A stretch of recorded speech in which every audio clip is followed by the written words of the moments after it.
মাহফুজ আলমের এই সময় এই মুহূর্তে পদত্যাগ দাবি করছি।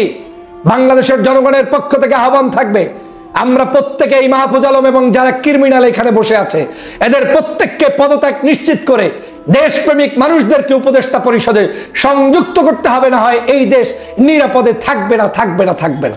যে এনসিপির যারা বড় বড় নেতারা আছেন নিজেদের ক্যারিয়ার কি ঠিক হয়ে গেছে, অ্যাকাউন্টে কি আসলে ব্যাংক ব্যালেন্স ঢুকছে, যদিও তারা বলে যে নাই। তো যদি নাই থাকে তাহলে এই যে জগন্নাথ বিশ্ববিদ্যালয়ের ছাত্রদের যে আন্দোলন সেইটার সাথে আপনারা নাই কেন?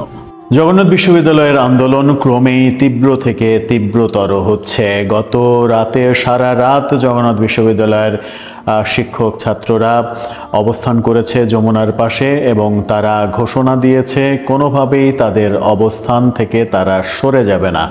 দর্শক, একটি কলাম দেখছি ডেভিড বার্কম্যানের, আওয়ামী লীগের কার্যক্রমে নিষেধাজ্ঞা, ঝুঁকির দিকগুলো কি? আসসালামু আলাইকুম দর্শক শ্রোতা, এখন আমি আপনাদেরকে 4টা ভিডিও ফুটেজ দেখাবো। দয়া করে 4টা ভিডিও ফুটেজই মনোযোগ সহকারে শেষ পর্যন্ত দেখবেন। দর্শক, দয়া করে শেষ পর্যন্ত না দেখে বাজে মন্তব্য করবেন না। দর্শক, মূল ভিডিওতে যাবার আগে আপনার কাছে আমার ছোট্ট একটি রিকোয়েস্ট, যদি আপনি চ্যানেলে নতুন দর্শক হয়ে থাকেন তাহলে অবশ্যই প্রত্যেক মুহূর্তের আপডেট পেতে আমার এই চ্যানেলটি সাবস্ক্রাইব করে রাখবেন। চলেন তাহলে দর্শক, আমরা 4টা ভিডিওর প্রথম ভিডিওটা দেখে নেই। মাহফুজ আলমের এই সময় এই মুহূর্তে পদত্যাগ দাবি করছি। বাংলাদেশের জনগণের পক্ষ থেকে আহ্বান থাকবে, আমরা প্রত্যেকে এই মাহফুজ আলম এবং যারা ক্রিমিনাল এখানে বসে আছে এদের প্রত্যেককে পদত্যাগ নিশ্চিত করে দেশপ্রেমিক মানুষদেরকে উপদেষ্টা পরিষদে সংযুক্ত করতে হবে, না হয় এই দেশ নিরাপদে থাকবে না থাকবে না থাকবে না। একটু হইলে যুদ্ধ অপরাধী, একটু হইলেই রাজাকার, একটু হইলেই আলবদর। আরে বাপরে বাপ, আলবদরের কি জানিস আপনারা? রাজাকারদের কি জানেন আপনারা? অপরাধী না সেটার আপনি কি জানেন আপনারা? কে বলেছে যে বাংলাদেশের আবার অমুকের ক্ষমা চাইতে হবে, তমুকের ক্ষমা চাইতে হবে? তুমি কে মাহফুজ আলম যে তুমি মানুষকে জিজ্ঞাসা করছো তমুকের ক্ষমা চাইতে হবে, অমুককে ক্ষমা চাইতে হবে? মাহফুজ, তোমাকে চ্যালেঞ্জ দিলাম, 50 জন কর্মী নিয়ে যদি শাহবাগে মিছিল করতে পারবো, জীবনে আমি কোনোদিন তোমার সামনে রাজনীতি করব না। আমি চ্যালেঞ্জ দিলাম মাহফুজকে, 50 জন কর্মী নিয়ে পারলে শাহবাগে তোমার এই চিন্তা আদর্শ নিয়ে মিছিল করে দেখাও। বাংলাদেশের আওয়ামী লীগ নিষিদ্ধ করতে মাহফুজের কোনো অবদান নেই, আসিফ নজরুলের কোনো অবদান নেই। এরা যখন আমাদের চাপে পড়েছে তখন শুধুমাত্র আজকের এই নিষিদ্ধ করার জন্য সিদ্ধান্ত নিয়েছে, কিন্তু এরা প্রত্যেকেই ধান্দাবাজি করেছে। ব্যাকগ্রাউন্ড চেক করা অত্যন্ত জরুরি। মানুষের জীবনে অনেককে দেখেছি জামাত শিবিরের খেয়েছে, পড়েছে, টাকা নাই, পয়সা নাই, জীবনে পড়ার সাধ্য নাই, রাস্তাঘাটে লজিং থাকার সুযোগ ছিল না, ওই রোকনের বাড়িতে গিয়ে খেয়ে দিয়ে পড়াশোনা করেছে, একটু বড় হয়ে গিয়ে প্রগতিশীল ভাব সেজে তিনি এক মহান নেতা। অনেক পীরাউলিয়ার দরবারে দেখেছি মাদ্রাসায় লিল্লা বোর্ডিংয়ে পড়ার মতো অবস্থা নাই, হুজুরের বাড়িতে ওই ছাত্রটা নিয়ে আসতো, কোনো মতে একটু আল্লাহ রাস্তে হুজুর রাখেন, মানে ভেজালটা মাদ্রাসার উপরে ছেড়ে দিল। পড়াশোনা করে মাদ্রাসা থেকে একটু বড় হয়েছে, কয়েকদিন পরেই ব্যাকগ্রাউন্ড ভুলে যায়, মাদ্রাসা শব্দটা উচ্চারণ করতে চায় না, মাদ্রাসার ছাত্র ছিল সেটাই চায় না, শিক্ষকের সম্মান দিতে জানে না। এই মাহফুজ এবং আসিফ নজরুল যতদিন থাকবে ততদিনে বাংলাদেশের কোন সংস্কার, কোন রাজনৈতিক দলের স্বাধীনভাবে মত প্রকাশের অধিকার, স্বাধীনতা কিচ্ছু থাকবে না। কারণ ওদের ভিতরে এমন কিছু সেট আপ করা, যেই সেট আপটাই আপনার রাজনৈতিক আদর্শের বিরুদ্ধাচরণ এবং আপনি যে চিন্তা চেতনা লালন করেন সেটার বাহিরের চিন্তা চেতনা। মাহফুজ আলম নতুন বিশ্বাসঘাতক হিসাবে বাংলাদেশের মানুষের কাছে ইতিমধ্যেই প্রতিষ্ঠিত হয়েছে। বাংলাদেশের মানুষের সাথে ধোঁকা করে একদম সম্পূর্ণ অন্যায়ভাবে রাষ্ট্রের একটি পদ ভাগিয়ে নিয়ে তারপরে বাংলাদেশের মানুষের সভ্যতা সংস্কৃতির উপরে নতুন করে আঘাত হানা শুরু করেছে। আপনারা জানেন এই মাহফুজ আলম 5ই আগস্টের পরে বাংলাদেশে নতুন করে গজিয়ে ওঠা একটি নাম, যেই নামের সাথে বাংলাদেশের রাজনীতি, সংস্কৃতি, সভ্যতা কারোর সাথে কোনো মিল ছিল না। কোনোদিন বাংলাদেশের রাজপথে কিংবা আন্দোলনের সংগ্রামে কিংবা বাংলাদেশের কোনো প্রেক্ষাপটে যার কোনো অস্তিত্ব ছিল না, তার নাম হচ্ছে এই মাহফুজ আলম। মাহফুজ আলম 5ই আগস্টের পরে এক ধরনের ভিন্ন কোনো এজেন্সির মাধ্যমে গোয়েন্দা তৎপরতা কিংবা বহির্রাষ্ট্রের ষড়যন্ত্রের গুটি হিসাবে আজকের বাংলাদেশের মানুষের মাথার উপরে চেপে বসেছে। আস্তে আস্তে করে তিনি প্রধান উপদেষ্টার সেই সময়ের সহকারী হিসেবে দায়িত্ব পালন করে এখন তিনি বাংলাদেশের একজন উপদেষ্টা হিসেবে দায়িত্ব পালন করছেন এবং এই দায়িত্ব পালন করতে গিয়ে বাংলাদেশের মানুষের সভ্যতা, বিশ্বাস, সংস্কৃতি, ধর্মীয় মূল্যবোধ, রাজনৈতিক কৃষ্টি কালচারের উপরে তিনি এখন প্রতিনিয়ত আঘাত হানার চেষ্টা করছেন। আজকের বাংলাদেশের একজন বর্তমান সময়ের উপদেষ্টা যেখানে দায়িত্ব পালন করার কথা এদেশের সাধারণ নাগরিকের পক্ষে, এদেশের সকল মুক্তিযোদ্ধাদের পক্ষে, এদেশের সকল বিপ্লবীদের পক্ষে, এদেশে যারা শহীদ হয়েছে 2000 মানুষের পক্ষে, এদেশের যেই সকল রাজনৈতিক দল নির্যাতনের শিকার হয়েছে, নিপীড়নের শিকার হয়েছে, অত্যাচারের শিকার হয়েছে তাদের পক্ষে, কিন্তু তিনি সেই মানুষদের পক্ষে না থেকে ভিন্ন কোনো এজেন্ডা বাস্তবায়নের জন্য সুগভীর পরিকল্পনা নিয়ে মাঠে নেমেছে। এখন প্রতিদিন যে বক্তব্য দেয়, প্রতিদিন যে তিনি লেখালেখি করেন, প্রত্যেকটা শব্দচয়ন মনে হচ্ছে যেন হিংসার বীজ বপন করার জন্যই ওনাকে ওই পদে বসিয়ে দেওয়া হয়েছে। আপনারা জানেন বাংলাদেশে শেখ হাসিনা গত ফ্যাসিস্ট আমলে 16 বছর পর্যন্ত বাংলাদেশের মানুষের উপরে নির্যাতন করেছে, নিপীড়ন করেছে, এদেশের সকল রাজনৈতিক দলগুলোকে ধ্বংস করে দেওয়ার জন্য চূড়ান্তভাবে বাংলাদেশে সব কিছুকে শেষ করে দিয়েছে এবং সেই শেষ করতে গিয়ে এদেশের আলেম ওলামাকে হত্যা করেছে, নির্বিচারে বিনা কারণে বিনা অপরাধে মানুষদেরকে অপরাধী সাব্যস্ত করে তারপরে ফাঁসির কাস্টে পর্যন্ত ঝুলিয়েছে। 2013 সালে শাহবাগ বানিয়েছে, সম্পূর্ণ অন্যায়ভাবে জামাতের নেতাকর্মীদেরকে হত্যা করেছে, সাইদি সাহেবকে হত্যা করেছে, সালাউদ্দিন কাদের সাহেবকে হত্যা করেছে, বাংলাদেশের আল্লামা মামুনুল সাহেবকে জেলে রেখেছে, বহু কবি, সাহিত্যিক, শিল্পী কেউ বাদ যায়নি, আলেম ওলামা সবাইকে জেলের মধ্যে যেমন রেখেছে, ফাঁসির কাস্টে নিয়েছে, রাজনীতি বন্ধ করেছে। দেশনেত্রী বেগম খালেদা জিয়া থেকে শুরু করে কেউ নির্যাতনের বাহিরে ছিল না। সেই একটি স্টিম রোলার থেকে বাংলার মানুষ 5 তারিখে মুক্তি হয়েছে। এই মুক্তি আন্দোলনে মাহফুজের কোনো একটি আঙ্গুল, একটি নখ কিংবা একটি চোখ কিংবা একটি কোনো আত্মীয় স্বজন আঘাতপ্রাপ্ত হয়নি। মাহফুজকে বাংলাদেশের জনগণ কোনো জায়গায় চিনত না। এই আন্দোলনের মধ্যে রাজপথের সিংহভাগ লড়াকু সৈনিক ছিলেন এদেশের ইসলামপন্থী রাজনৈতিক দলের সর্বাগ্রে তারা ছিলেন নেতারা, বিএনপির নেতাকর্মীরা। এখানে সর্বাগ্রে ছিলেন জামাত ইসলাম, শিবির, ইসলামী আন্দোলন, হেফাজতে ইসলাম, আলিয়া, কওমিয়া, আলেম ওলামা, পীর মাশায়েখ, বাংলাদেশের কবি, সাহিত্যিক, শিল্পী সবাই মিলে আমরা সেই 5ই আগস্টের স্বাধীনতা এনে দিয়েছি, যুদ্ধ করেছি। স্বাধীনতার পর হঠাৎ করে আমাদের দূরদর্শিতার অভাবের কারণে হোক কিংবা আমাদের অনেকের স্যাক্রিফাইস করার মানসিকতার কারণে হোক, এক বাক্যে ব্ল্যাঙ্ক চেক দিয়ে কিছু উচ্ছিষ্টভোগী দালালদেরকে আপনারা হাতে ছড়িয়ে দিয়েছেন। আপনাদের হাতের সেই বিজয়ের মশালটি আর বিজয়ের মশালটি নিয়ে এখন গাদ্দারি করছে বাংলার জনপদের প্রত্যেকটি মানুষের সাথে, বিশ্বাসের সাথে। নিশ্চয়ই আপনাদের মনে আছে এই ফ্যাসিবাদী হাসিনার পতন এখনো হতো না যদি সেই সময় তিনি রাজাকার রাজাকার বলে গালিগালাজ না করতেন। এই রাজাকার গালিগালাজ করার কারণে, জামাত শিবিরকে নিষিদ্ধ করার কারণে এমন একটা পর্যায়ে বাংলাদেশ গিয়ে দাঁড়ালো, বাংলার মানুষ তখন তুফানের মতো জেগে উঠল এবং সবাই নিজেকে রক্ষার জন্য এবং শুধু রক্ষাই নয়, শহীদ হওয়ার চিন্তা করে রাজপথে নেমেছিল। এই মানুষগুলো রাজপথে নেমেছিল দেশের মানুষের মুক্তির জন্য। তাদের মনের মধ্যে একটি আকাঙ্ক্ষা ছিল, হয় বাঁচবো না হয় মরবো, মরলে আল্লাহর কাছে গিয়ে জবাব দিব যে আমি দেশের জন্য, ধর্মের জন্য এবং একটা ফ্যাসিবাস্টকে পতন করানোর জন্য শহীদ হয়েছি। সেই শহীদের রক্তের সাথে বেইমানি করছে মাহফুজ আলম, সেই শহীদের মানুষের সাথে বেইমানি করছে মাহফুজ আলম। আজকের বাংলাদেশে আওয়ামী লীগকে প্রতিষ্ঠিত করতে, আওয়ামী লীগকে এখন পর্যন্ত রাখতে যারা যারা সবচেয়ে অবদান রেখেছে তার মধ্যে আসিফ নজরুল এবং এই মাহফুজ আলমরাই। না হয় তাদেরকে 9 মাস পর্যন্ত সময় লাগলো কেন? মনে করতে পারেন গতকালকে নিষিদ্ধ করেছে, এই নিষিদ্ধ করেছে আমাদের চাপে পড়ে, ওরা ওদের চেয়ারটা চলে যাবে, এখন ওদের সেই উপদেষ্টা পদ ছেড়ে যে বের হবে সেই বের হওয়ার মতো শক্তি নেই বিদায় আজকের, সেজন্য তিনি এখন এই সব তালবাহনার সাথে আজকের করছে। পরিশেষে বাধ্য হয়ে তারপরে আমাদের এই আওয়ামী লীগকে নিষিদ্ধ করেছে। কিন্তু এই আওয়ামী লীগকে ঝুলিয়ে রাখার পিছনে ওদের ষড়যন্ত্র রয়েছে। আজকে আপনারা জানেন যে সকালবেলা মাহফুজ আলম আবার নতুন করে কাদা ছড়াছড়ি শুরু করেছে বাংলাদেশের একটি মীমাংসিত ইস্যু, যে ইস্যুতে এখন কেউ কথা বলতে চায় না। আওয়ামী লীগের ওই রাজাকার আলবদর আল শামস কেউ শুনতে চায় না। স্বাধীনতার 54 বছর বয়স হয়ে গিয়েছে। ম্যাক্সিমাম জামাত যারা করে, শিবির যারা করে, বিএনপি যারা করে, অন্য দল যারা করে, এদের মধ্যে 54 বছরের একটি মানুষই তো অনেক নাই। তারপরে পূর্বের যারা, তারা তো অনেকে মারা গিয়েছে।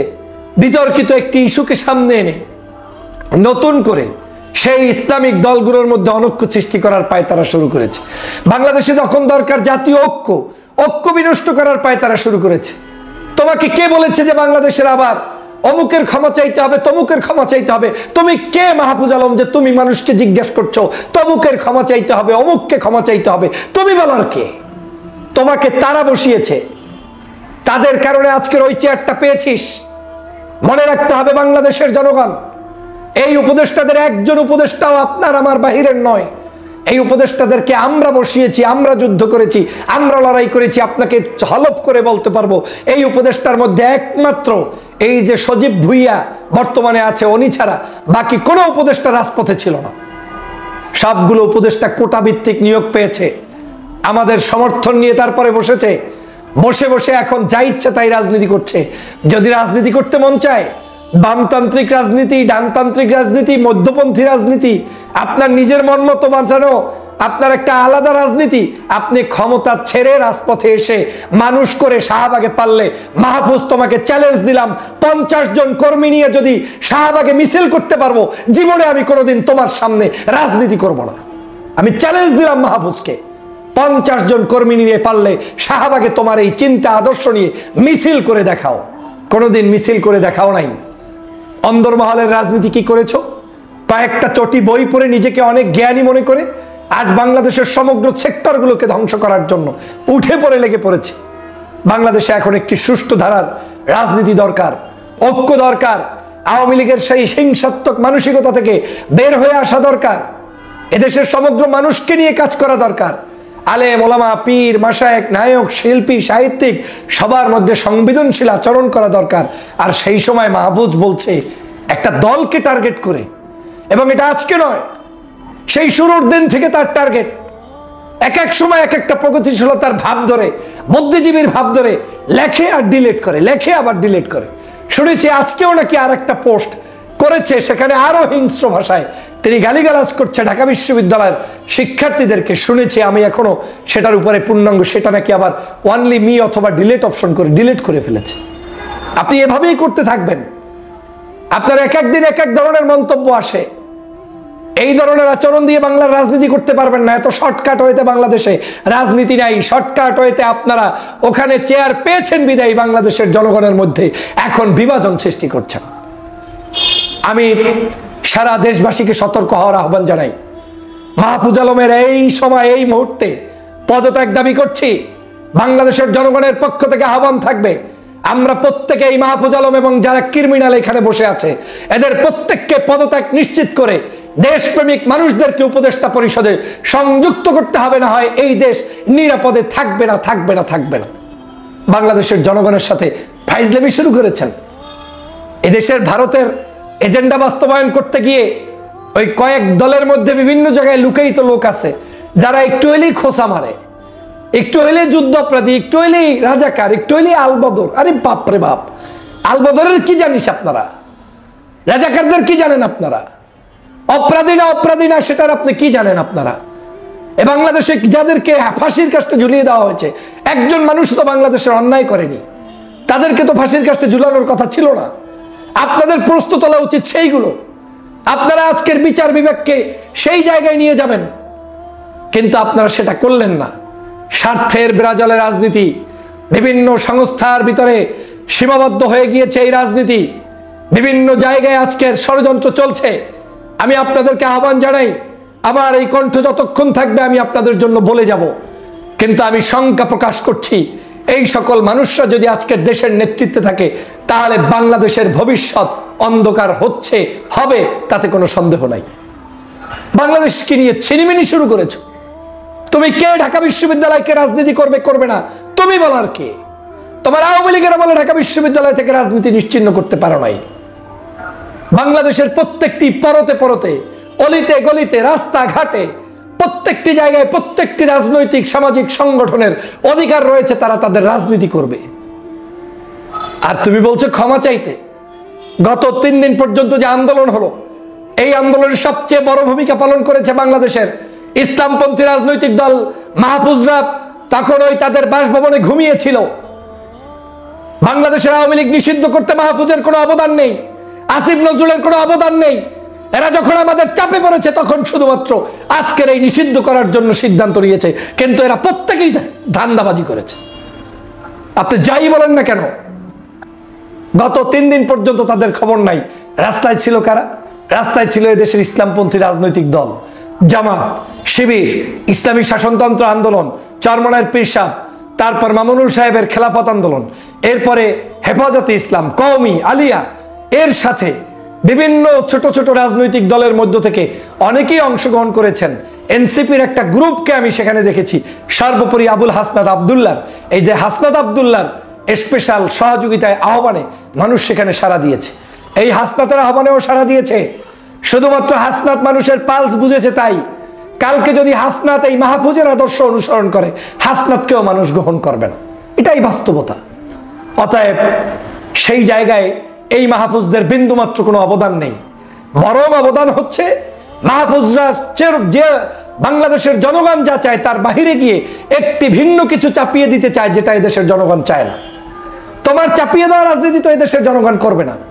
তুমি কি শিখাবা সেটা তো আমরা শোনার সময় নাই। বাংলাদেশের জনগণ যেই মুক্তিযুদ্ধের চেতনা, যেই আদর্শ নিয়ে দেশকে স্বাধীন করেছে, 24-এর যেই আদর্শ নিয়ে শাসন করেছে, সেই শাসনের জন্য বাংলাদেশের সবচাইতে এখন নিরাপদ সংগঠন হচ্ছে ইসলামিক রাজনৈতিক মুভমেন্টগুলো, যারা এই দেশটাকে এখনো স্বাধীনতার সত্যিকার যে মূল থিম সেটাকে রক্ষা করছে। আর তোমরা 2 দিনের বৈরাগী, ভাতেরে বলো অন্ন, যেখান থেকে আসছো সেখানটাকে অস্বীকার করো। আমি এজন্য মাঝে মাঝে বলি, ব্যাকগ্রাউন্ড চেক করা অত্যন্ত জরুরি। মানুষের জীবনে অনেককে দেখেছি জামাত শিবিরের খেয়েছে, পড়েছে, টাকা নাই, পয়সা নাই, জীবনে পড়ার সাধ্য নাই, রাস্তাঘাটে লজিং থাকার সুযোগ ছিল না, ওই রোকনের বাড়িতে গিয়ে খেয়ে দিয়ে পড়াশোনা করেছে, একটু বড় হয়ে গিয়ে প্রগতিশীল ভাবছে যে তিনি এক মহান নেতা। অনেক পীরাউলিয়ার দরবারে দেখেছি, মাদ্রাসায় লিল্লা বোর্ডিংয়ে পড়ার মতো অবস্থা নাই, হুজুরের বাড়িতে ওই ছাত্রটা নিয়ে আসতো, কোনো মতে একটু আল্লাহ রাস্তে হুজুর রাখেন, মানে ভেজালটা মাদ্রাসার উপরে ছেড়ে দিল। পড়াশোনা করে মাদ্রাসা থেকে একটু বড় হয়েছে, কয়েকদিন পরেই ব্যাকগ্রাউন্ড ভুলে যায়, মাদ্রাসা শব্দটা উচ্চারণ করতে চায় না, মাদ্রাসার ছাত্র ছিল সেটাই চায় না, শিক্ষকের সম্মান দিতে জানে না, শাহবাগে এসে 2 লাইন মিছিল করেই নিজে নিজে মনে করছে বিশাল কিছু। এই সকল মিডিয়ার সৃষ্ট কিছু ব্যক্তিত্বরাই আজকের দেশের জন্য ক্ষতি সাধন করছে। আমি জানি না এই 2টার কোনটা মাহফুজ আলম ভোগ করে এসেছেন, না হয় আপনার মতো এত অপরিণামদর্শী, অদূরদর্শী একজন ব্যক্তি কিভাবে উপদেষ্টা মণ্ডলীতে থাকে। আপনি সবার কাজগুলো বন্ধ করেছেন। বাংলাদেশের বর্তমান সময়ের যতগুলো সংস্কার দরকার সব সংস্কারগুলো আপনার কারণে বন্ধ। কোথায় নিয়োগ দিয়েছেন বলেন? দেশপ্রেমিক মানুষদেরকে সচিব, ডিসি, এসপি, বিভিন্ন দেশের দূতাবাসগুলোতে আপনি কাকে কোথায় বসিয়েছেন বলেন? ভদ্রতার লিমিট ক্রস হয়ে গিয়েছে, এখন আর ভদ্রতা নেই, কারণ আপনি তো ঝগড়া করছেন। আপনি উপদেষ্টা, আপনি থাকবেন চুপ, আপনি কথা বলবেন রাজনৈতিক ভাষায়, তাও না, রাজনীতিরও চরম নিকৃষ্ট ভাষায় আপনি কথা বলবেন। ফেসবুকে পোস্ট করে স্বাধীনতার সর্বোচ্চ রক্ষাকারী সংগঠনগুলোকে গালিগালাজ করবেন, ইশারা ইঙ্গিতে জামাত শিবির দিকে নিষিদ্ধ করবেন, রাজনীতিকে বন্ধ করবেন।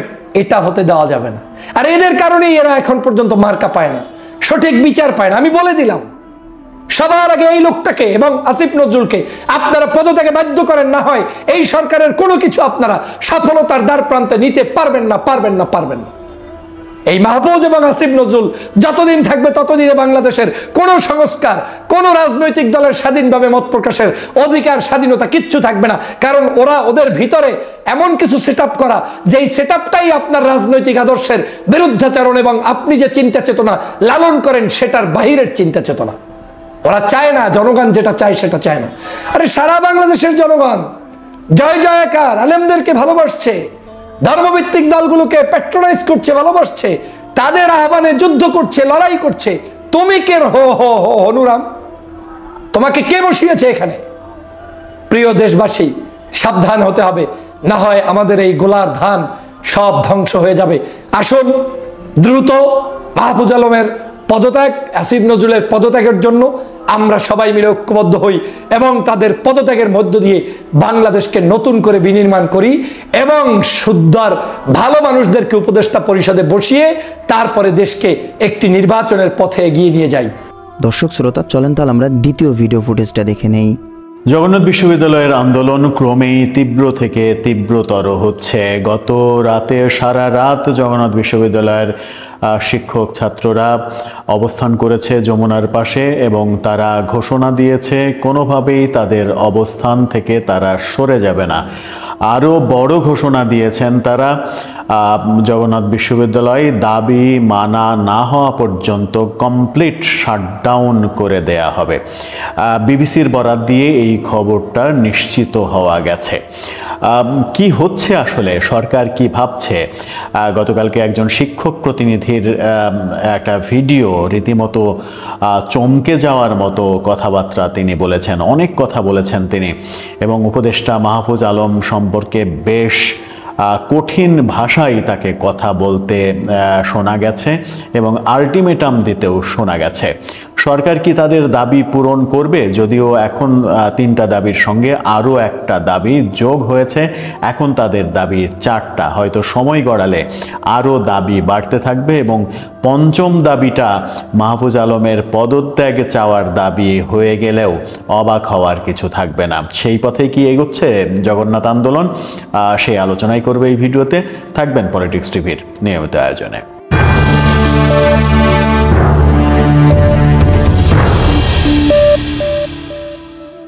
দর্শক, পলিটিক্স টিভির নিয়মিত ভিডিওগুলো স্পন্সর করছে প্রজাপতি.টিভি, নতুন ওটিটি প্ল্যাটফর্ম। আপনারা চাইলে ইউটিউবে, ফেসবুকে, ইনস্টাগ্রামে, টিকটকে দেখে নিতে পারেন। ডিসক্রিপশন বক্সে লিঙ্ক দেওয়া থাকবে, সেখান থেকেও আপনারা দেখে নিতে পারেন প্রজাপতির কার্যক্রম। বলছিলাম জগন্নাথের আন্দোলনের কথা। যমুনার পাশে তারা গত রাতেও সারা রাত অবস্থান করেছে। রাত শেষে দিনেও আন্দোলন বেগবান হবে সেই প্রত্যাশাতেই তারা অবস্থান করছে। এবং গতকালকে আমরা মাহফুজ আলমের উপরে যে বোতল নিক্ষেপের ঘটনা আগের রাতে ঘটেছিল সেটা নিয়ে নানা ধরনের ট্রলের কার্যক্রম দেখেছি। সেখান থেকেই ঘোষণা করা হয়েছে জগন্নাথ বিশ্ববিদ্যালয়ে কমপ্লিট শাটডাউন। দাবি আদায় না হওয়া পর্যন্ত শাটডাউন থাকবে, জগন্নাথ বিশ্ববিদ্যালয়ের কোনো কার্যক্রম চলবে না। এখন সরকার কোন দিকে যাবে? সরকারের কাছে যে দাবি, 3টা দাবি ছিল, সেই 3টা দাবির সাথে একটি দাবি যোগ হয়েছে, সেই কথাই পরে আসছি। তার আগে জানিয়ে রাখি যে এই আন্দোলনে জামাত ইসলাম সমর্থন দিয়েছে। জামাত ইসলাম যে সমর্থন দেবে এটা আগে থেকেই অনুমান করা যাচ্ছিল। জামাতের সমর্থন, এখন যদি জামাতের লোকজনও এখানে জড়ো হয়ে যায় তাহলে অবাক হওয়ার কিছু থাকবে না। কারণ সাম্প্রতিক সময়ে মাহফুজ আলম জামাত শিবিরের বিরুদ্ধে নানা রকমের কথা বলে নিজেকে জামাতের কাছে বিতর্কিত করে তুলেছেন। সেই ঝাল মেটাতে চাইবে জামাত যে কোনো মূল্যে, সেই কারণেই হয়তোবা এই আন্দোলনে জামাত নীতিগতভাবে সমর্থন জানিয়েছে। এক বিবৃতিতে তাদের পক্ষ থেকে বলা হয়েছে, আমরা উদ্বেগের সঙ্গে লক্ষ্য করছি জগন্নাথ বিশ্ববিদ্যালয়ের ছাত্র ও শিক্ষকগণ তাদের আবাসন সংকট সহ কিছু দাবি নিয়ে গত কয়েকদিন যাবৎ আন্দোলন করছেন। তাদের আন্দোলনের ফলে জগন্নাথ বিশ্ববিদ্যালয়ের শিক্ষার পরিবেশ ব্যাহত হচ্ছে এবং ছাত্রছাত্রীদের পড়াশোনার ব্যাঘাত ঘটছে। শিক্ষাঙ্গনে এ ধরনের অশান্ত অবস্থা কারো জন্যেই কাম্য নয়, এই বিবৃতি দিয়েছে জামাত।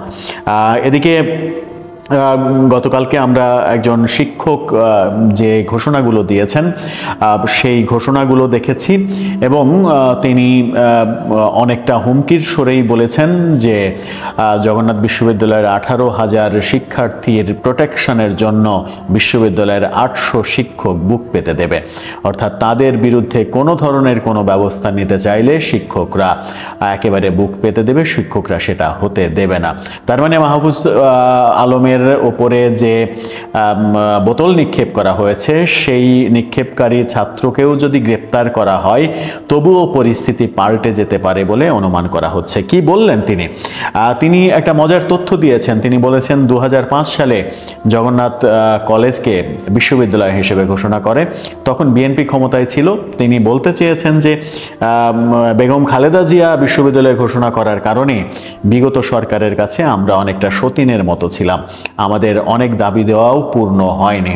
সেই একই অবস্থা যদি বর্তমান অন্তর্বর্তীকালীন সরকার বৈষম্য বিরোধী আন্দোলনের ফলে যে সরকার এসেছে সেই সরকারের কাছেও যদি একই অবস্থা থাকে তাহলে এর চাইতে কষ্টের ব্যাপার নেই। যেটা প্রত্যাশিত নয় সেটা তারা প্রত্যাশা করেন না।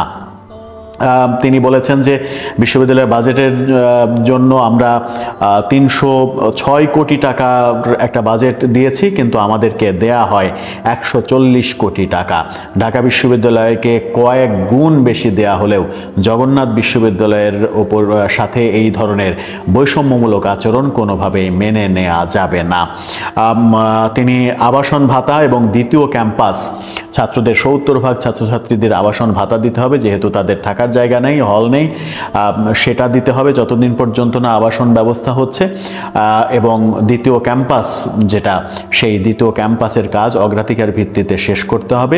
এই 3টি দাবির সঙ্গে নতুন দাবি যেটা যুক্ত করেছেন সেটা হচ্ছে যে পুলিশরা তাদের উপরে, শিক্ষক এবং ছাত্রদের উপরে আক্রমণ করেছিল। তার ভাষ্যমতে তারা কাকরাইল মোড় পার হওয়ার পরেও যমুনার কাছাকাছি আসার আগেই পুলিশ টিয়ার সেল নিক্ষেপ করে, সাউন্ড গ্রেনেড মারে, জল কামান মারে, বেধড়ক লাঠিচার্জ করে। এর সঙ্গে এই ঘটনা, এরকম আচরণ ফ্যাসিস্টের আচরণ। বর্তমানে ফ্যাসিবাদ বিরোধী আন্দোলনের পরে বৈষম্যহীন সরকার, সেই বৈষম্যহীন সরকারের পুলিশ এবং সরকারের পক্ষ থেকেও যদি ফ্যাসিস্টের মতো আচরণ দেখতে পাওয়া যায় তাহলে সেটা মেনে নেওয়া হবে না। এই কর্মকাণ্ডের সঙ্গে যে সকল পুলিশ জড়িত তাদেরকে বিচার করতে হবে, অন্যথায় আমরা এখান থেকে সরব না। তিনি স্পষ্ট বলেছেন যে যতক্ষণ পর্যন্ত সরকার তাদের দাবি মেনে না নিচ্ছে ততক্ষণ পর্যন্ত তারা এখানেই থাকবে এবং বিশ্ববিদ্যালয় একেবারে কমপ্লিট শাটডাউন ঘোষণা করেছেন তিনি। এমন কথাও বলেছেন মাহফুজ আলমকে নিয়ে, বলেছেন যে মাহফুজ আলমের একটা ভিডিও দেখলাম, সেখানে তিনি বলছেন 10 মিনিটের মধ্যে, পুলিশকে তিনি বলছেন 10 মিনিটের মধ্যে এই জায়গা ফাঁকা করে দাও। এই কথাটাকে তিনি বলেছেন মাহফুজ আলমের এমন ফ্যাসিবাদী ভাব, এই ফ্যাসিবাদী ভাব সে দেখাতে পারছে কারণ সে নিজে পুলিশ প্রোটেকশনে আছে। পুলিশ প্রোটেকশন থেকে বের হয়ে আসো, তারপরে বাস্তবতাটা বুঝতে পারবে। তুমি যদি পুলিশ প্রোটেকশনে থেকে এই ধরনের কথা বলতে পারো তাহলে আমি শিক্ষক হিসেবে বলতে চাই জগন্নাথ বিশ্ববিদ্যালয়ের 18,000 ছাত্রছাত্রীর জন্য 800 শিক্ষক রয়েছেন যারা জগন্নাথের প্রত্যেকটি ছাত্রছাত্রীদের প্রোটেকশন দেবে। তাদের কোনো কিছু হলে আগুন জ্বলবে, এই ধরনের কথাবার্তা তিনি বলেছেন এবং উপদেষ্টাকে সাবধান হয়ে যাওয়ার কথাও বলেছেন। মাহফুজের বিভিন্ন কথার সমালোচনা করেছেন, নানা রকমের উক্তি। গতকালকে আমরা দেখেছি মাহফুজ আলম এটা নিয়ে একটা ফেসবুক পোস্ট দিয়েছিলেন, যেটা নিয়ে দৈনিক সমকাল একটা নিউজও করেছিল, কিন্তু কিছুক্ষণ পর সেই পোস্টটি আবার মাহফুজ আলম ডিলিট করে দিয়েছেন ফেসবুক থেকে। সেখানে তার যে ঘটনা, যে সকল কথাবার্তা, যে সকল অনাকাঙ্ক্ষিত ঘটনা তাকে কেন্দ্র করে হয়েছে তার জন্য তিনি ক্ষমা চেয়েছিলেন, সরি বলেছিলেন এবং ভুল থেকে শিক্ষা নিয়ে সামনে এগোনোর কথা বলেছিলেন। পরক্ষণেই দেখা গেল যে তিনি ফেসবুক থেকে তার পোস্টটি ডিলিট করে দিচ্ছেন। মাঝে মাঝে এই ঘটনা তার বেলায় দেখা যাচ্ছে। এর আগে বাংলাদেশের মানচিত্র বড় করে তিনি পোস্ট দিয়েছিলেন, ভারতের অনেক অংশ দখল করে বাংলাদেশের মানচিত্র বড় করে পোস্ট দিয়েছিলেন। 30 মিনিটও সেই পোস্ট রাখতে পারেননি। এই কদিন আগেই জামাত শিবিরের বিরুদ্ধে একটা পোস্ট দিলেন, পোস্ট দিয়ে 3 মিনিটও সেই পোস্ট রাখেননি, ডিলিট করে দিলেন। আবার দেখলাম যে এই আন্দোলনকে কেন্দ্র করে তিনি সরি বলে পোস্ট দিলেন, আবার সেই পোস্ট তিনি ডিলিট করে দিলেন সমকালে খবর প্রকাশিত হওয়ার পরে। কেন তিনি পোস্ট দেন, কেন ডিলিট করেন সেটা তিনিই ভালো বুঝতে পারবেন। কিন্তু জগন্নাথের ছাত্রছাত্রী এবং শিক্ষকদের মনোভাবে এটা স্পষ্ট যে এখন তাদের এই 4টি দাবি বাস্তবায়ন যদি সরকার না করে তাহলে পরিস্থিতি আরো ঘোলাটে হয়ে যাবে। যখন কিনা আমরা দৃশ্যমান দেখতে পাচ্ছি যে জামাত শিবির এটাকে সমর্থন দিয়েছে, তার মানে এটা একটা রাজনৈতিক পরিস্থিতির দিকে যাবে, তখন সরকারের জন্য আরো বেশি বিপজ্জনক হবে। এরপরে 5ম দাবি হিসেবে মাহফুজ আলমের পদত্যাগ চাইলেও অবাক হওয়ার কিছু থাকবে না। সেই পর্যন্ত কি সরকার অপেক্ষা করবে নাকি তার আগেই সরকার এটার সমাধান করবে? আবার এই সমালোচনাও সরকারের বিরুদ্ধে রয়েছে যে সরকারের কাছে এখন যে যা চাই তাই দিয়ে দেয়, যেভাবে চাচ্ছে চাইলেই দেয়া যায়, যমুনা অভিমুখে চাইলেই আন্দোলন করা যায়। কিন্তু সেখানেও সমালোচনা হয়েছে। এনসিপি যখন যমুনা অভিমুখে আন্দোলন করে, যমুনার সামনে তাদেরকে মঞ্চ বানাতে দেয়া হয়, তাদেরকে কৃত্রিম বৃষ্টি দেওয়া হয় ঠান্ডা করার জন্য, আর জগন্নাথের কর্মীরা, শিক্ষক ছাত্ররা যখন আন্দোলন করে তখন তাদের উপরে টিয়ার সেল, জল কামান ছোড়া হয়, গরম পানি ছোড়া হয়। এই বৈষম্যের যে ঘটনা, বৈষম্য বিরোধী সমাজে বাস করে, এই ঘটনা তারা মেনে নিতে চান না। এটার একটা সুরাহা চান। কি হতে যাচ্ছে, কি হবে, আজকে সারাদিন পার হলে কোন অবস্থা দাঁড়াবে, সেটা দেখার অপেক্ষায়। দর্শক, আপনার কি মনে হয় পরিস্থিতি কোন দিকে যাচ্ছে? শেষ পর্যন্ত কি মাহফুজ আলম তার উপদেষ্টার পদটাই হারাতে চলেছেন? আপনার মন্তব্য জানিয়ে লিখতে পারেন আমাদের কমেন্ট বক্সে। চলেন তাহলে আমরা তৃতীয় ভিডিওটা দেখে নেই। আমি নিজেও বুঝি না যে মানে এনসিপির যারা বড় বড় নেতারা আছেন, নিজেদের মানে কেরিয়ার কি ঠিক হয়ে গেছে, অ্যাকাউন্টে কি আসলে ব্যাংক ব্যালেন্স ঢুকছে, যদিও তারা বলে যে নাই। তো যদি নাই থাকে তাহলে এই যে জগন্নাথ বিশ্ববিদ্যালয়ের ছাত্রদের যে আন্দোলন, সেটার সাথে আপনারা নাই কেন? কথায় কথায় বলেন যে ছাত্র জনতার আন্দোলন, ছাত্রদের প্রতিনিধি আপনারা এই চারজন, মানে ঢাবির যে মোরলগিরি সেটাই অভিভাবকগিরি যদি নাই হয়, তাহলে বাংলাদেশের মানুষ জানতে চায় ডক্টর ইউনূসের কাছে যে ওনার নীতি কোনটা। মানে বিষয়গুলো কি ওইরকম যে ওনারা যেটা চান সেটাকে করার জন্য একটা আয়োজন তৈরি করা হয়, তারপরে 2 রাতে ঘটনা শেষ হয়, আর যেটা ওনারা চান না, ছাত্রদেরকে পিটাবেন, রক্ত ঝরাবেন, টিয়ার শেল মারবেন, তারপর 4 দিন ধরে আন্দোলন চলবে, শিক্ষকরা সেখানে আসবে, পুরানা ছাত্ররা মাঠে নামতে হবে, আর এই সকল আন্দোলনের কারণে আম জনতা, ছাত্ররা মারামারি ঘটবে, পাবলিক খেপবে। আসলে চলছেটা কি? মানে জগন্নাথ বিশ্ববিদ্যালয়কে কি পাত্তা দেওয়া হচ্ছে না? নাহিদ সার্জিসরা ফেসবুকে স্ট্যাটাস দিচ্ছেন, কিন্তু কেন জগন্নাথ বিশ্ববিদ্যালয়ের পাশে আপনারা দাঁড়াচ্ছেন না? কেন আপনাদেরকে সান্ডা মাহফুজ বলতে হয়? কেন বোতল বোতল স্লোগানের মিছিল ওঠে? একটাই, ওই যে জগন্নাথ বিশ্ববিদ্যালয়ের একটা বক্তব্য অনেকাংশ অনেকে বিশ্বাস করে, 1 2 3 4 সব সালারা বাটপার, নিজেদের আখের গোছায়। আমার কথা হচ্ছে যে এই যে সরকারটা দাঁড়িয়ে আছে যে ছাত্রদের উপরে, ছাত্ররাই নিয়োগকর্তা, মানে ওই 5 জন ছাত্র নিয়োগকর্তা নাকি এই দেশের সামষ্টিক ছাত্র? যদি সামষ্টিকই হয় তাহলে জগন্নাথের স্টুডেন্টদের এই আন্দোলনে কোথায় ডক্টর ইউনূস, কোথায় আসিফ নজরুল, কোথায় বাকিরা? মাহফুজরে পাঠাইছে, পাবলিক তারে বোতল মারছে, আবার সান্ডা মাহফুজ, মানে কেন? এখন আজকে তারা যে ঘোষণা দিছে, এই ঘোষণায় মানে মানুষের কি পরিমাণ ভোগান্তি হচ্ছে। ডক্টর ইউনূস আগে বলছিলেন তিনি রাজকীয় জীবনযাপন করবেন না, কিন্তু এখন তো করতেছেন নিরাপত্তার নামে, উপদেষ্টারও নিচ্ছেন। ওনারা রাস্তায় নামলে গাড়ি শাঁ করে দৌড়ায়, আর পাবলিক এই 30 ঘন্টার জ্যামে বসে থাকে, ওনারা হেলিকপ্টার দিয়ে উড়া যায়। ভাই, জনগণের জীবনটারে ভোগাইতে ভোগাইতে যে বিএনপি যে ডাক দিছে না, এরকম কিন্তু হইতেও পারে।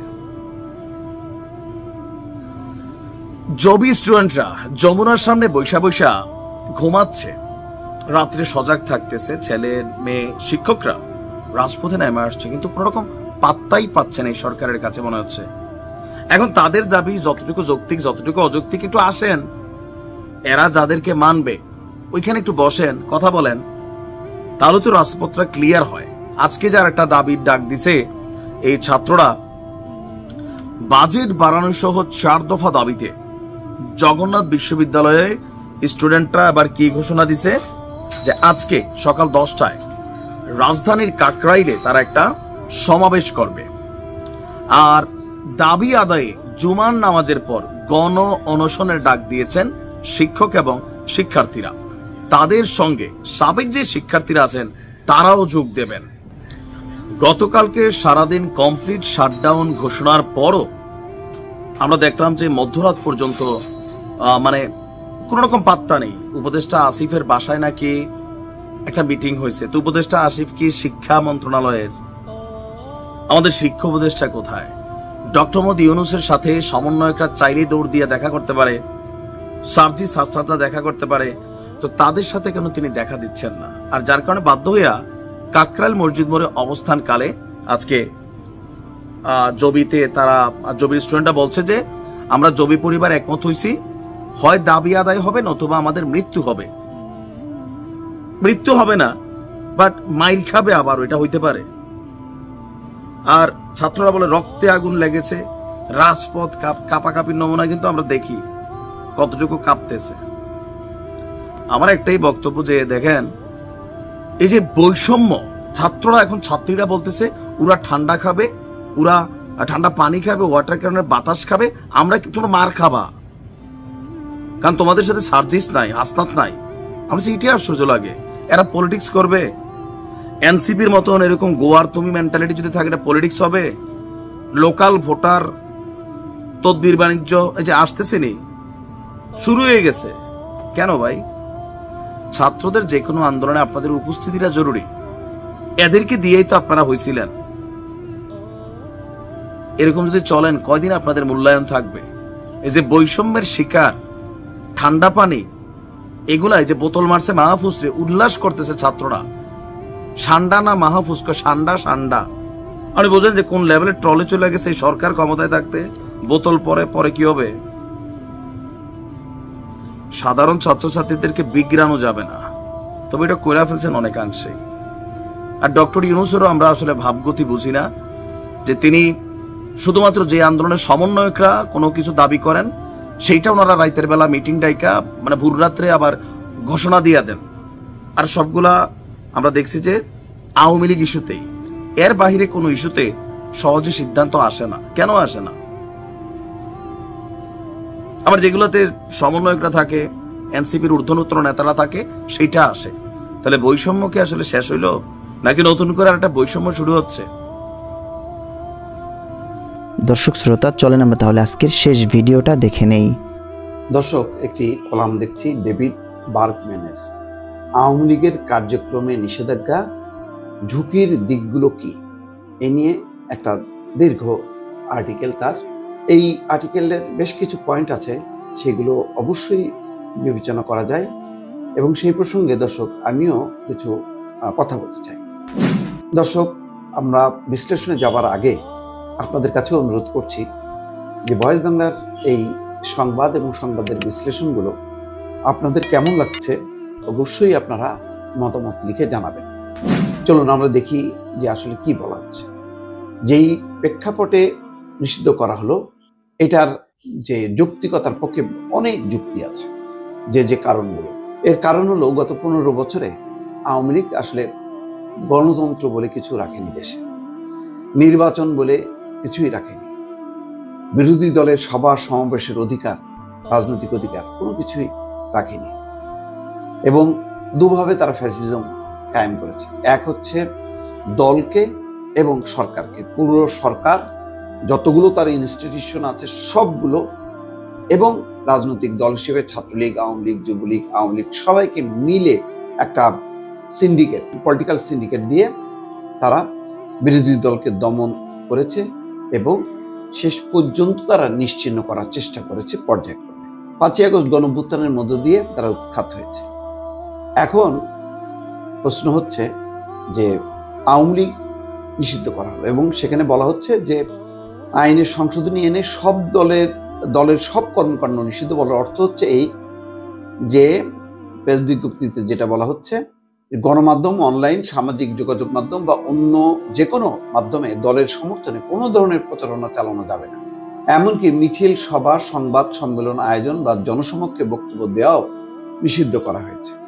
এখন মূল বিষয়টা হলো যে একটা হলো যে আওয়ামী লীগের কিছু লোক, 20% বা 30% লোক বা 50%, তারা এই যে গণহত্যা, এই যে গণতন্ত্রহীনতার যে কার্যক্রম, সন্ত্রাসী কার্যক্রম, সেগুলোর সঙ্গে তারা জড়িত। এখন সেটার কারণে কি পুরো দলকে বিচার করা যাবে নাকি যাবে না, সেটা আন্তর্জাতিক অপরাধ ট্রাইব্যুনালের একটা ধারা যুক্ত করা হচ্ছে দলকে বিচারের জন্য। এখন দলকে যদি বিচার করা হয়, তাহলে একটা প্রশ্ন স্বাভাবিকভাবে আসছে যে দলের এই আওয়ামী লীগকে ঘিরে একটা বিপুল ব্যাপক সংখ্যক একটা জনগোষ্ঠী আছে, এটা বাস্তবতা। যদি 20 বা 30% মানুষ আওয়ামী লীগকে সমর্থন করে, তাহলে প্রশ্ন হলো যে এই 20 বা 30% জনগণ, তারা তো অন্য কোনো দলকে ভোট দেবে না, নির্বাচনের সময় ভোট দেবে না, অন্য কোনো রাজনৈতিক দলে তারা যোগ্যও দেবে না। তাহলে তারা সভা সমাবেশ করবে কিভাবে, ভোট দেবে কিভাবে, এবং স্বাধীনভাবে তারা মত প্রকাশ করবে কিভাবে? তাহলে এই 20 বা 30% মানুষকে আমি আইনগতভাবে তার অধিকারকে আমি বন্ধ করে দিলাম। এই বন্ধ করার মধ্য দিয়ে একজনের ফ্যাসিজম কায়েম হয় কিনা, অর্থাৎ যে ফ্যাসিজমের বিরুদ্ধে লড়াই করে জনগণ জিতলো, আবার পাল্টা পুরো দলকে আমি নিষিদ্ধ করার মধ্য দিয়ে যদি করা হয় সামনে, তাহলে আর একটা ফ্যাসিজম প্রতিষ্ঠিত হবে কিনা। এতে গণতান্ত্রিক যে মূল্যবোধ, আন্তর্জাতিক যে মূল্যবোধ, সেই মূল্যবোধটা কিভাবে প্রতিষ্ঠা করা যাবে, এটা একটা আন্তর্জাতিক প্রশ্ন হয়ে দাঁড়াবে। আন্তর্জাতিক পশ্চিমা অনেক দেশ বা সংস্থা বলতে পারে যে নাগরিকদের গণতান্ত্রিক রাজনৈতিক যে মৌল অধিকার, সেটা আইনগতভাবে নিষিদ্ধ করা হয়েছে। যেমন দেখেন, এখানে বলা হচ্ছে, ডেভিড বার্গম্যান বলছেন যে এটি দেশের রাজনৈতিক স্বাধীনতা এবং নাগরিক অধিকারের উপর বড় প্রভাব ফেলবে। আওয়ামী লীগ দেশের সবচেয়ে পুরনো রাজনৈতিক দল। এর শেকড় 1971 সালের মুক্তিযুদ্ধের ইতিহাসে প্রথিত। তাদের রয়েছে এক বিশাল জনসমর্থনের ভিত্তি। তাদের অনেকেরই 2024 সালের জুলাই আগস্ট ঘটনার সঙ্গে কোনো সম্পর্ক নেই। নানা কারণে এই দলটিকে অনেকে সমর্থন করে। কেউ করে দলটির সামাজিক সাংস্কৃতিক অবস্থানের কারণে, কেউ ধর্ম নিরপেক্ষতার পক্ষে অবস্থানের কারণে, কেউ উন্নয়নমূলক কাজ বা শুধু তার ঐতিহাসিক ভূমিকার কারণে। নতুন নিষেধাজ্ঞার ফলে এই লাখ লাখ সমর্থক বস্তুত তাদের রাজনৈতিক অধিকার হারাবে। আওয়ামী লীগের পক্ষে যে কোনো মত প্রকাশ, মৌখিক, লিখিত বা অনলাইনে শেয়ার করাও অপরাধ হিসেবে গণ্য হতে পারে। দলটির সমর্থকদের শান্তিপূর্ণ জমায়েত, এমনকি সামাজিক অনানুষ্ঠানিক বৈঠকও গ্রেপ্তারের ঝুঁকিতে পড়তে পারে। তাদের যে কোনো সবার আনুষ্ঠানিক বা অনানুষ্ঠানিক, এতে ভয়ের একটি পরিবেশ তৈরি হবে। যেমন নজরদারি, হয়রানি ও ইচ্ছামতো গ্রেপ্তারের আশঙ্কা থাকবে, আর মত প্রকাশ এবং সমাবেশের অধিকার সংকুচিত হবে। গণমাধ্যমের স্বাধীনতাও এতে বড় ধরনের ধাক্কা খাবে, কারণ পত্রিকা এবং টিভি চ্যানেলগুলো আওয়ামী লীগ সম্পর্কিত যে কোনো কিছু প্রকাশে যথেষ্ট সতর্ক থাকবে। এই নিষেধাজ্ঞা আসলে একটি নতুন দমন প্রক্রিয়ার সূচনা ঘটাতে পারে। এমন ঝুঁকির আশঙ্কা অমূলক না। আওয়ামী লীগ নিজেই তাদের রাজনৈতিক প্রতিপক্ষের বিরুদ্ধে দমনের এই ধরনের কৌশল প্রয়োগ করেছিল। বিরোধী দলকে সন্ত্রাসবাদী আখ্যা দিত তারা, কিন্তু সন্ত্রাসবাদী হিসেবে চিহ্নিত করার পদ্ধতি এবার আইনি কাঠামোর মধ্যেই প্রতিষ্ঠিত হলো। কেউ আওয়ামী লীগের সমর্থক হলে ইতিমধ্যে রাজনৈতিক বা যে কোনো অভিযোগে তার গ্রেপ্তারের ঝুঁকি তৈরি হয়েছে। এখন নিষেধাজ্ঞা কার্যকর হওয়ার ফলে এই ধরনের গ্রেপ্তার আরো বেড়ে যাওয়ার আশঙ্কা রয়েছে। গত কয়েকদিনে দেখেন যে যাদেরকে আর গণ্য করা হতো না, এই যে মনে করেন মমতাজ বা আরো কেউ কেউ, এখন তাদেরকেও কিন্তু গ্রেপ্তার করা হবে। ওই সামাজিক যোগাযোগ মাধ্যমে তাদের নানা রকম তৎপরতা, অ্যাক্টিভিটিস দেখে তারা কিন্তু এখন গ্রেপ্তার হবে বা হবার একটা বাস্তবতা তৈরি হয়েছে। এই ব্যাপকভাবে যদি গ্রেপ্তার হতে থাকে, তাহলে মানবাধিকার পরিস্থিতি আরো ঝুঁকিতে পড়বে। তার উপর একটি প্রধান রাজনৈতিক শক্তিকে পুরোপুরি বাইরে রেখে অন্তর্বর্তীকালীন সরকার বিপুল সংখ্যক ভোটারকে কার্যত রাজনৈতিক প্রক্রিয়া থেকে বঞ্চিত করবে। অধিকাংশ আওয়ামী লীগ সমর্থক অন্য কোনো দলকে সমর্থন করবে এমন সম্ভাবনাও খুব কম, বরং তারা হয়তো স্রেফ ভোট দিতেই আগ্রহ হারাবে। এর ফলে দেশের একটি বড় জনগোষ্ঠী আবারও এমন এক নির্বাচনের মুখোমুখি হবে যেখানে তাদের সমর্থিত দল ব্যালটে অনুপস্থিত থাকবে। আওয়ামী লীগের বিরুদ্ধে যে অভিযোগগুলো সবচেয়ে বেশি এসছে, তার একটি হলো অবাধ এবং সুষ্ঠু নির্বাচন করতে অস্বীকার করা। এটা অবশ্যই সত্য, অথচ এমন সংস্কারমুখী হিসাবে পরিচিত অন্তর্বর্তী সরকার সেই একই ভুল করতে যাচ্ছে, লাখ লাখ নাগরিকের জন্য কোনো অর্থবহ রাজনৈতিক বিকল্পহীন একটি জাতীয় নির্বাচনের পথে অগ্রসর হওয়া। যেমন যদি 10-20% হয়, তাহলে লক্ষ লক্ষ ভোটার আছে, তাহলে এমন একটা সংস্কারের মধ্য দিয়ে এমন একটা নির্বাচন সামনে হবে যেখানে এই মানুষগুলো তার পছন্দের ব্যক্তি বা দলকে তারা ভোট দিতে পারবে না। তাহলে এই লাখ লাখ মানুষ যাদের এখন রাজনীতিতে অংশগ্রহণের অধিকার এবং মত প্রকাশের স্বাধীনতা থাকবে না, তারা কোথায় যাবেন? নিষেধাজ্ঞা নিয়ে এক বিশ্লেষক যেমন বলেছিলেন, বাদ দেওয়া থেকে ক্ষোভ জন্মায়, তাই শান্তিপূর্ণ রূপান্তরকে অকার্যকর করে তোলা এবং প্রায়ই নতুন অস্থিতিশীলতার চক্রকে উস্কে দেয়। আওয়ামী লীগকে নিষিদ্ধ করা মানে একটি ইতিমধ্যে ক্ষতবিক্ষত গণতন্ত্রকে প্রতিশোধমূলক এবং একপক্ষীয় ব্যবস্থায় রূপান্তর করা, যেখানে অপরাধীরাও শহীদে পরিণত হতে পারে এবং একটি বিভক্ত সমাজ আরো গভীরভাবে মেরুকৃত হয়ে উঠতে পারে। এটাই এই নিষেধাজ্ঞার সবচেয়ে বড় রাজনৈতিক ঝুঁকি। সমানভাবে উদ্বেগজনক হলো নিষেধাজ্ঞা ঘোষণার যে প্রক্রিয়ার সিদ্ধান্তটি গৃহীত হয়েছে। মনে হচ্ছে সরকারের উচ্চকণ্ঠ একদল বিক্ষোভকারীর চাপের কাছে আত্মসমর্পণ করেছে। এদের দাবিগুলো ছিল কঠোর এবং অনমনীয়, অথচ বৃহত্তর পরিণতির বিষয়ে তেমন কোনো ভাবনা এই প্রক্রিয়ায় পরিলক্ষিত হয়নি। গত শনিবার সন্ধ্যা 7:30 ছাত্রনেতা হাসনাত আব্দুল্লাহ সরকারের উদ্দেশ্যে বলেন, আগামী 1 ঘন্টার মধ্যে আওয়ামী লীগ নিষিদ্ধের ঘোষণা না আসে তাহলে ইন্টারকন্টিনেন্টাল থেকে বাংলা মোটর পর্যন্ত এলাকা নিজেদের নিয়ন্ত্রণে নেওয়া হবে। এর আগেই শাহবাগ এলাকাটি বিক্ষোভকারীরা দখল করে রেখেছিল। তিনি আরো বলেন, আওয়ামী লীগ নিষিদ্ধ না হওয়া পর্যন্ত রাজপথ ছাড়া হবে না এবং আরো কঠোর কর্মসূচি দেওয়া হবে। এই বক্তব্যে ঠিক 1 ঘন্টা পর অন্তর্বর্তী সরকার উপদেষ্টা পরিষদ বৈঠক বসে এবং নিষেধাজ্ঞার সিদ্ধান্ত হয়। অল্প সময়ের মধ্যেই আইন উপদেষ্টার সংবাদ মাধ্যমে ঘোষণা দেন যে আওয়ামী লীগের সব কার্যক্রম নিষিদ্ধ করা হলো। অথচ এর আগের দিনই প্রধান উপদেষ্টার প্রেস উইং থেকে বিবৃতি দিয়ে বলা হয়েছিল রাজনৈতিক দলগুলোর সঙ্গে আলোচনা করে দ্রুত সিদ্ধান্ত নেওয়া হবে।